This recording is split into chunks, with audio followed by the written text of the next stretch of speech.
بسم اللہ الرحمن الرحیم، السلام علیکم۔ آپ دیکھ رہے ہیں پروگرام سجاد میر کے ساتھ اور میں ہوں آپ کا میزبان غفران چغتائی۔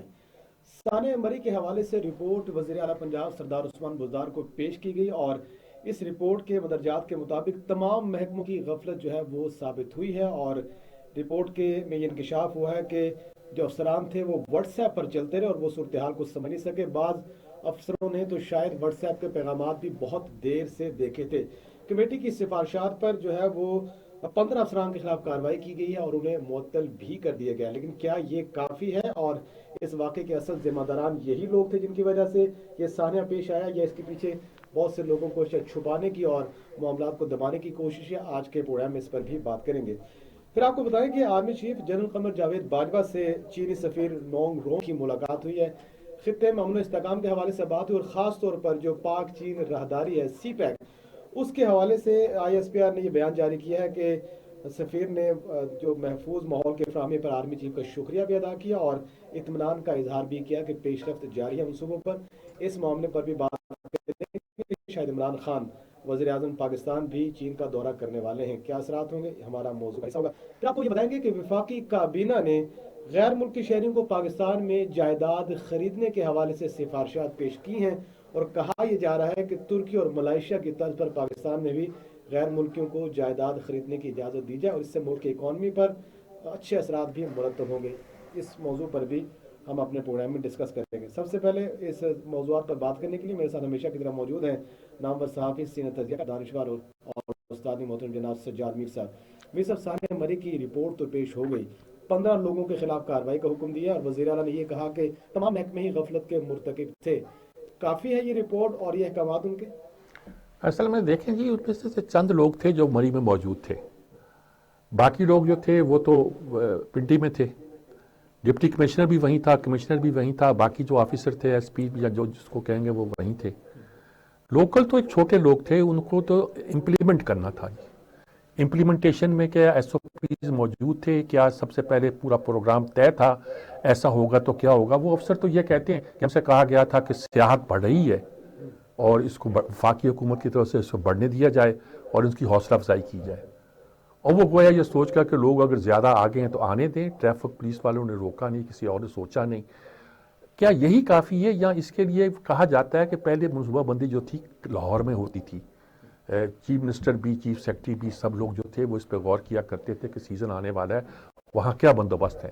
وہ بندوبست موجود تھے جسے ایس او پیز کہتے ہیں، گاڑیاں موجود تھی، گاڑیاں پہ کیوں نہیں تھی؟ کیا کسی نے ایڈمنسٹریشن نے کوئی انسٹرکشن دی؟ پنڈی سے دی؟ اچھا، یہ وہی افسر ہیں جو پہلے بھی ایک جو ڈپٹی کمشنر ہیں وہ گجرانوالہ میں تھے کمشنر جب ڈسکا کا واقعہ ہوا، پھر وہ پنڈی کا وہ جو لائن وہ ساری وہ کیا رنگ روڈ بنانے کا مسئلہ تھا اس کی رپورٹ بھی تو کچھ 7 تو بندے بدلے آپ نے وہاں، ہر جگہ آپ بندے بدلتے ہیں، پھر ان کو آپ ذمہ داری دیتے ہیں، کون ذمہ داری لیتے ہیں ایسی صورت میں؟ تو کیا اصل بات کیا ہے، کس پر مورد الزام ٹھہرایا جائے، کس کو کہا جائے؟ میں کچھ نہیں کہہ سکتا۔ ابھی تو عدالت میں بھی اسلام آباد ہائی کورٹ میں مقدمہ ہے، لاہور ہائی کورٹ کے پنڈی بینچ میں مقدمہ ہے، پتہ نہیں اب کیا اس کی صورت بنتی ہے، کیا نکلے۔ سر، جب یہ حادثہ ہوا تو تب جو اندر سے مختلف ذرائع سے خبریں آنی شروع ہوئی تو اس میں یہ بھی کہا گیا تھا کہ جو سڑکوں پر نمک پھینکنے کا ٹھیکہ ہوتا ہے، باقی جو ساری چیزیں ہوتی ہیں جو اس سے پہلے کے اقدامات ہوتے ہیں وہ بھی پورے نہیں تھے۔ تو حادثہ تو شاید اس وجہ سے پیش آیا کہ برف باری کا طوفان بہت زیادہ تھا، وہ گاڑی میں برف صاف کرنے کی یہ مشینیں تھیں، ان میں پیٹرول نہیں تھا، ان کے ڈرائیور نہیں تھے، کچھ ان مقامات پہ تھی جہاں ہونی چاہیے تھی، یہ سب کس نے کرنا تھا؟ عملہ بھی کہتے ہیں موجود نہیں، اور موسمیات جو تھے وہ 3-4 وارننگ دے چکا تھا کہ اس طرح برفانی طوفان آنے والا ہے، تو سب باخبر تھے، کسی نے اس پہ کام کیا، غور کیا؟ یہ تو صوبائی سطح پہ کام نہیں ہوا تھا تو کم از کم ایڈمنسٹریشن پنڈی کی سطح پہ کرتی، وہ بھی نہیں ہوا لگتا۔ ٹھیک ہے سر، اس حوالے سے مزید بات بھی کرتے ہیں۔ ہمارے ساتھ موجود ہیں سینئر صحافی ہیں، تجزیہ کار ہیں اور کالم بھی لکھتے ہیں جناب سلیم بخاری صاحب۔ سلیم بخاری صاحب بہت بڑا نام ہے جی، بس صرف تعارف کرانے کی ضرورت ہے، سلیم بخاری ہی کافی ہے کہنا۔ السلام علیکم سلیم بخاری صاحب۔ سر، مری یہ ثانیہ کی رپورٹ آ گئی ہے، وہ انہوں نے کچھ بیوروکریٹ کو کر دیا ہے ٹریفک کا، وہاں تو خیر مری میں کون ہوگا؟ اسسٹنٹ کمشنر ہوگا، ڈی ایس پی ہوگا، ٹریفک کا کوئی وارڈ کیا ہوگا؟ کیا اتنا کافی ہے یا کچھ اس پہ اور سوچنا چاہیے؟ میرے خیال سے یہ اس سے زیادہ مذاق اس سانحے کا نہیں اڑایا جا سکتا جس کے اندر 23 خاندان جو ہے یا 23 لوگ جو ہیں ان کی جانیں گئی تھی اور ان کے خاندانوں میں صف ماتم بچ گئی تھی. یہ چیف منسٹر صاحب کا 4-5 بروگریڈ کو ادھر ادھر کر دینا، 2-4 کے تبادلے کر دینا، یہ سب سے پہلے تو اقرار جرم ضروری ہے کہ یہ نااہلی ہوئی ہے. یہ یعنی ایک طرح کا کرائم ہے میرے نزدیک. اس کی پہلے تو سزا ملنی چاہیے. اس ملک اس صوبے کے چیف منسٹر کو سروے کروا کے یہ کہتا ہے کہ اس کی پرفارمنس جو ہے وہ تمام چیف منسٹر سے بہتر ہے. یہ بالکل اور زیادہ تکلیف پہنچانے والی بات ہے ان کو جن کے گھروں سے لاشیں اٹھی ہیں. میں ایمانداری سے آپ کو کہتا ہوں کہ اس کے اوپر تو اتنا خوفناک ہنگامہ ہونا چاہیے تھا کہ یہ ایکٹ دوبارہ ریپیٹ نہ ہو. میں بالکل کنوکشن کے ساتھ یہ سمجھتا ہوں کہ اس سے مرنے والے کے خاندانوں کی کوئی اشکشوئی نہیں ہوئی. اس لیے کہ بیوروکریٹس کے ٹرانسفر کر دینے کا کیا مطلب ہے؟ صبح سے شام تک آپ نے پنجاب میں 6 آئی ٹی بدل دیے، آپ نے 5 چیف سیکرٹری بدل دیے، آپ نے 26 کے قریب ڈپٹی سیکرٹریز وغیرہ بدل دیے. کیا فرق پڑا اس سے؟ نہ آپ کی پرفارمنس ٹھیک ہوئی، نہ کسی کا کوئی کام ہوا. تو یہ ٹرانسفر کر دینا میر صاحب یہ کوئی بڑا اقدام نہیں ہے میرے خیال سے. اس کے اوپر تو several head should roll. Commissioner جو ہے یہ وہی ہے جو پنڈی کے رنگ روڈ کیس میں بھی تھا اور جو دسکا کے واقعہ پر گجرانوالہ کا. تو یہ کیا مطلب کہ ایک آدمی کو آپ 6 جگہ بدلتے ہیں، 7 جگہ بدلتے ہیں، 8 جگہ بدلتے ہیں اور اس کے بارے میں پھر آپ کوئی واقعہ ہو جاتا ہے تو پھر اس کو بدل دیتے ہیں. اللہ خیر سال اور کچھ نہیں ہوتا. میر صاحب آپ یہ دیکھیے کہ جہاں تک حکام کی نااہلی کا یا ان کے جرم کا تعلق ہے وہ تو ایک طرف ہے. مجھے سب سے زیادہ صدمہ جو ہے میر صاحب وہ وہاں کے لوگوں کا ہے جو اہل مری ہیں. اگر آپ ان خاندانوں کی باتیں سنیں جو وائرل ہیں میڈیا کے اوپر اس وقت، جس طرح وہ کہتے ہیں کہ ایک ایک کمرے کے 40-40 ہزار روپے وصول کیے، 500 روپے کا انڈا بیچا. یہ کون سی وہ خاقان عباسی صاحب نے بڑی تعریف کی تھی اہل مری کی، لیکن یہ خاندانوں کی داستان آپ سنیں تو رونا آتا ہے، ماتم کرنے کو دل چاہتا ہے. اس رویے کے لیے کنڈم کرنے کے لیے ہم نے کیا کیا ہے؟ کیا کوئی ہم نے ان کو اویئرنیس کی کوئی کمپین لانچ کی ہے کہ خدا کے لیے کرائسس میں، نیشنل کلیمٹیز میں آپ اپنے نوٹ سیدھے کرنے کی بجائے عوام کے جذبات کا کچھ خیال رکھیں؟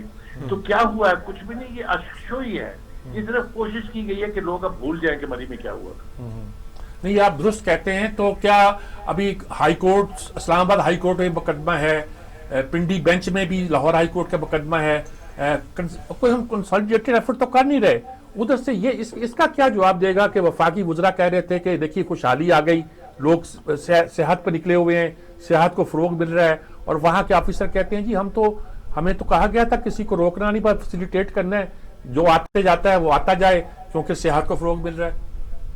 میر صاحب میں آپ کو ایمانداری سے یاد کروں کہ یہ جو 9 رتن ہے نا پرائم منسٹر عمران خان صاحب کے، جو ان کے پروپیگنڈسٹ اور ان کے جو لابیسٹ ہیں، یہ انہوں نے مروا دیا ہے پرائم منسٹر کو. آلموسٹ پرائم منسٹر صاحب کا جو امیج تھا وہ زمین پر آ گرا ہے، جو آسمان پہ چڑھا ہوا تھا. جو ان کا خیال تھا کہ وہ ریاست مدینہ بنانے جا رہے ہیں اور وہ ریاست مدینہ کے امیروں کی طرح سے ان کو بھی امیر المومنین لوگ تسلیم کر لیں گے. ایسا بیڑا غرق کرایا اس شریف آدمی کا انہوں نے. آپ دیکھیے جو جتنے بھی ہیں، چاہے وہ انفارمیشن منسٹر ہیں، چاہے وہ ان کے سپوکس مینوں کی ایک پوری فوج ظفر موج ہے، کس طرح کی وہ گفتگو کرتے ہیں، کس طرح کی وہ روزی پکچر دکھاتے ہیں پرائم منسٹر کو.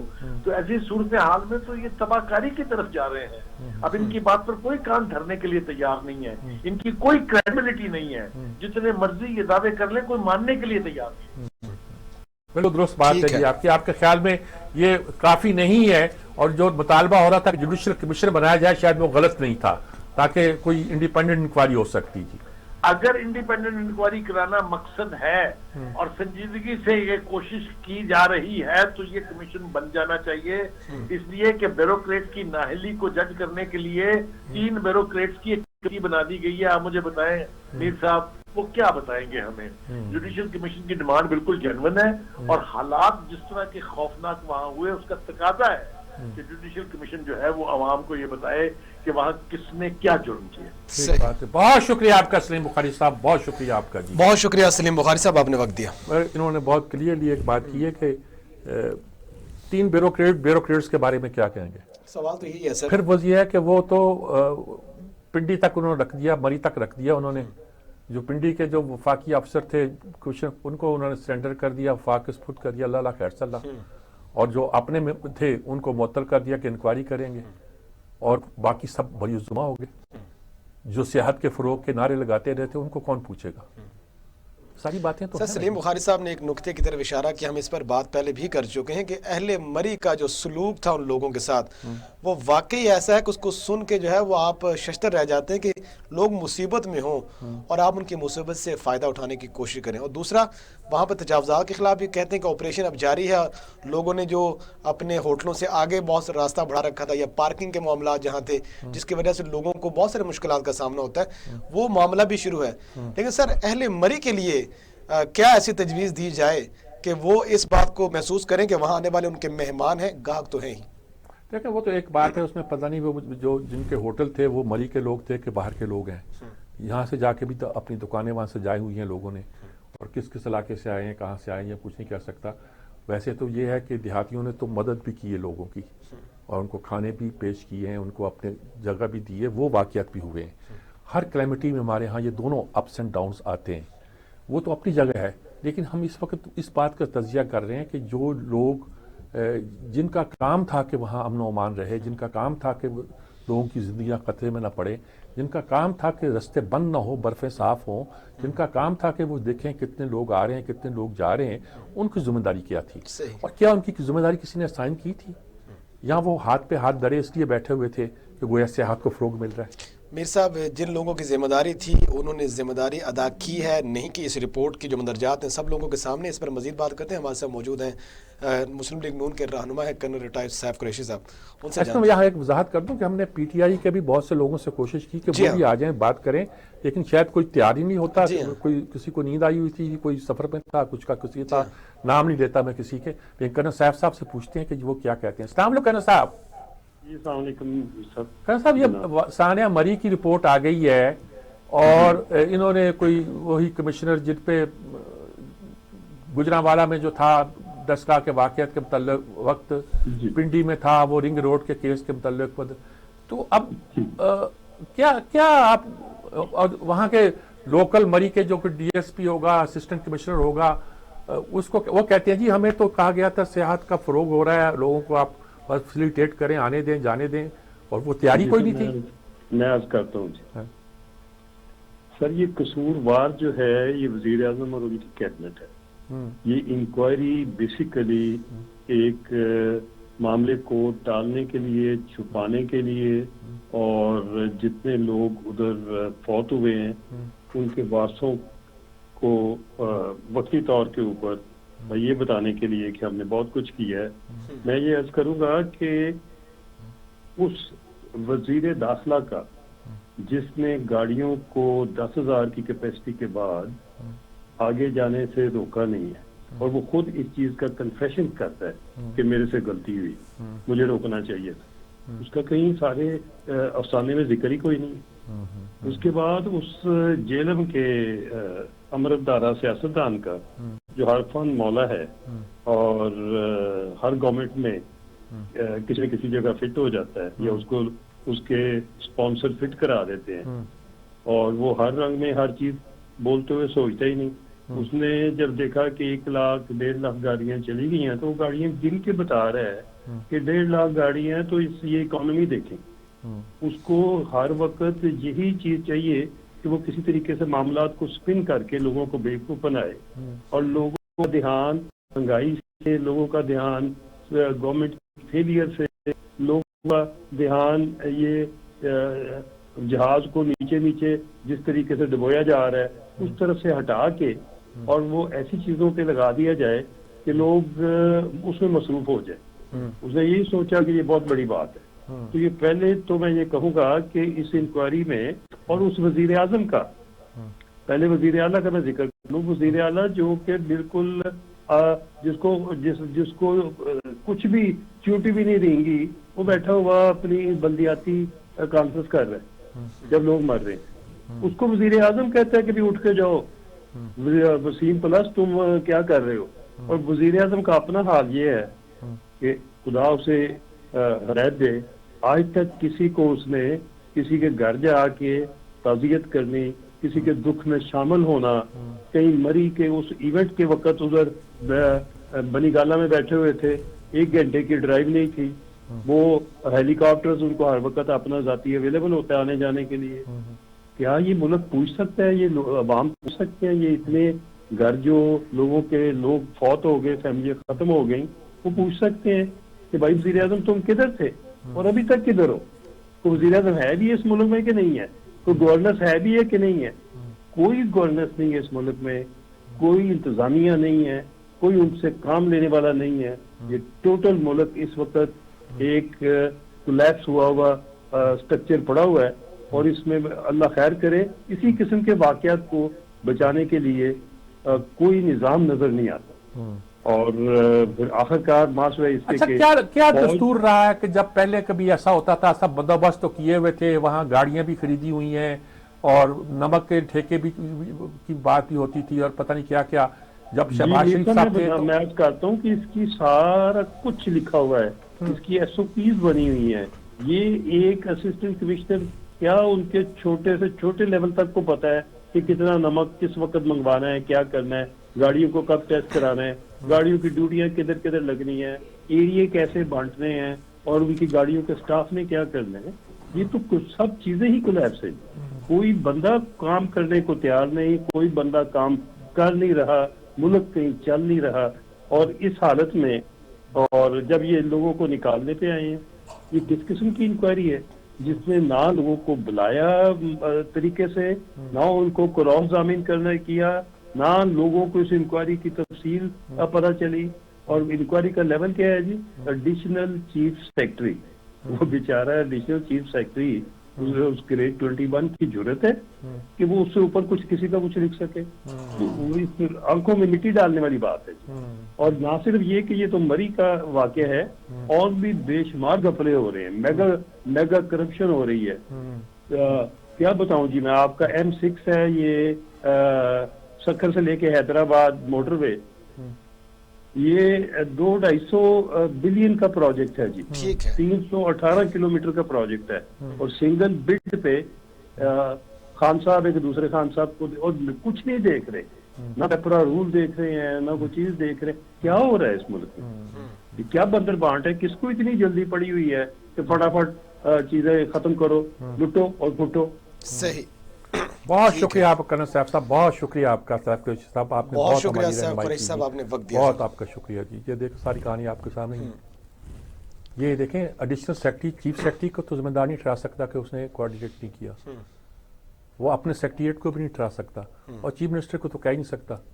میں نہیں کہتا وہ ذمہ دار ہے، میں نے انڈیپینڈنٹ جو حکومت سے باہر کے لوگ انکوائری کریں اور دیکھیں کس کی ذمہ داری. میر صاحب 7 اور 8 جنوری کی درمیانی رات تھی جب وہاں طوفان آیا اور 23 افراد جہاں بک ہوئے، اور 8 ایک ہی خاندان کے لوگ تھے. ان پہ جو گزری وہ تو گزری، لیکن اس طرح کی جب رپورٹ سامنے آتی ہے تو اسے اندازہ ہوتا ہے کہ شاید حکومت ابھی بھی سنجیدہ نہیں ہے. دعا کرتے ہیں کہ حکومت سنجیدگی کے ناخن لے اور اس طرح کے معاملات دوبارہ رونمان ہوں. یہاں وقت ہوئے بریک کا، ٹیک اے شارٹ بریک.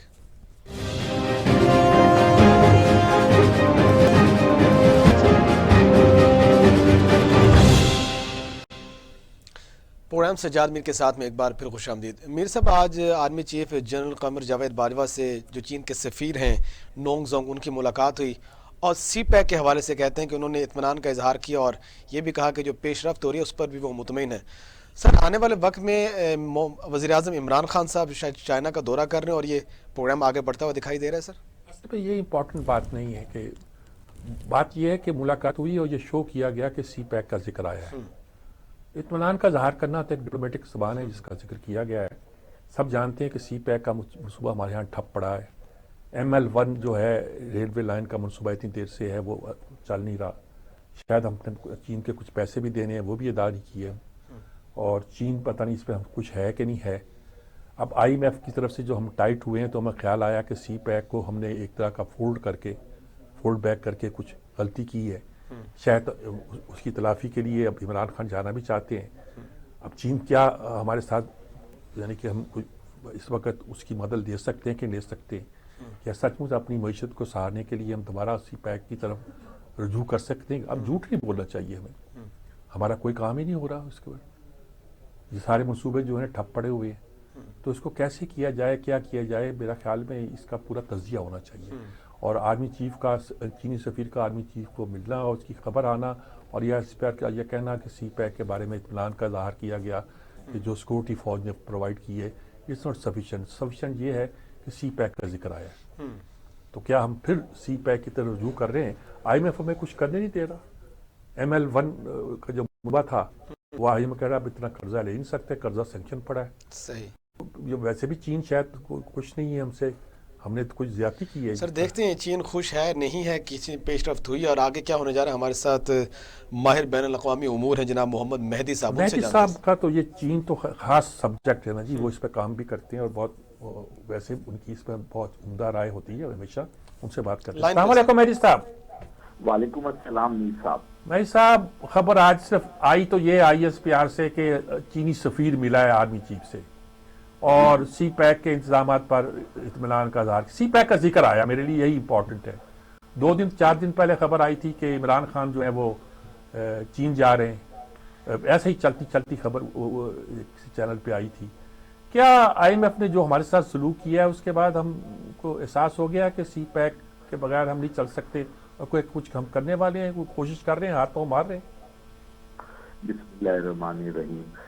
میر صاحب بات اصل میں یہ ہے کہ IMF کے معاہدے کے بعد نا ہم کوئی بڑا ہاتھ پاؤں مار ہی نہیں سکتے, کیونکہ ہمیں IMF کو پہلے بتانا پڑے گا کوئی بھی بڑا قرضہ لینے سے پہلے کہ ہمارے معاہدے کے اندر شرط ہے.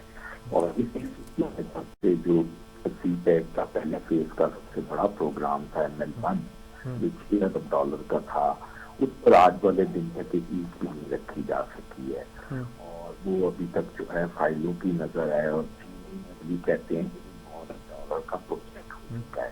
اور اسی کے سہی بنیاد رکھنے کے لیے ہم انتظار کرتے رہے کہ چینی صدر بھی پاکستان تشریف لائیں گے, لیکن ایسا نہیں ہو سکا اور پچھلا پورا سال جو ہے وہ گزر گیا اسی بات میں. تو اس لیے اس میں بہت زیادہ گنجائش تو ابھی سپٹمبر تک مچھلی نہیں ہے, کیونکہ پاکستان کا IMF سے جو معاہدہ ہے وہ سپٹمبر تک موجود ہے اور اس وقت تک کوئی بڑا پروجیکٹ جو ہے. اور اگر آپ سی پیک کی وقت جو ہے ویب سائٹ پر چلے جائیں جو حکومت پاکستان نے بنائی ہوئی ہے تو آپ غور کریں گے کہ کوئی بھی نیا پروجیکٹ سی پیک کا جو ہے وہ 2019-20 کوئی نیا پروجیکٹ سی پیک کے ذریعے سے شروع نہیں ہوا ہے. ہاں سی پیک کے جو پروجیکٹ اس وقت چل رہے ہیں وہ تقریباً سارے کے سارے وہ ہیں جو 2017 اور صرف ایک کروٹ جو آزاد کشمیر والا ہے وہ 2018 کے اندر جو تھا وہ کام شروع ہوا تھا. لیکن کروٹ والا کام جو ہے وہ 700 میگا واٹ کا ہے, پانی سے وہ اس طرح آگے نہیں بڑھ پا رہا ہے, وہ بہت ہی سلو ہو چکا ہے. اور اس کے علاوہ کناری ایک بہت بڑا پروجیکٹ تھا, کناری جو تھا اس کو کناری اس کے اندر جو تھا 870 میگا واٹ کا پروجیکٹ تھا, وہ 2022 میں اسے میں کمپلیٹ ہونا تھا, وہ 2015 سے شروع ہوا ہے. تو یہ پروجیکٹ ہیں یا پھر کچھ پروجیکٹ ہیں جو روڈز کے پروجیکٹس ہیں جو خاص طور پہ ہمارے بلوچستان اور ڈیرہ اسماعیل خان اور یورپ کے علاقے کے اندر کام ہو رہا ہے. تو وہ کسی حد تک پروجیکٹ چل رہے ہیں. نئے پروجیکٹ نہیں ہو سکے کیونکہ چین نے اس کے لیے پھر کوئی آگے بات ہی نہیں ہوئی, کوئی پیسے ہی نہیں رکھے گئے.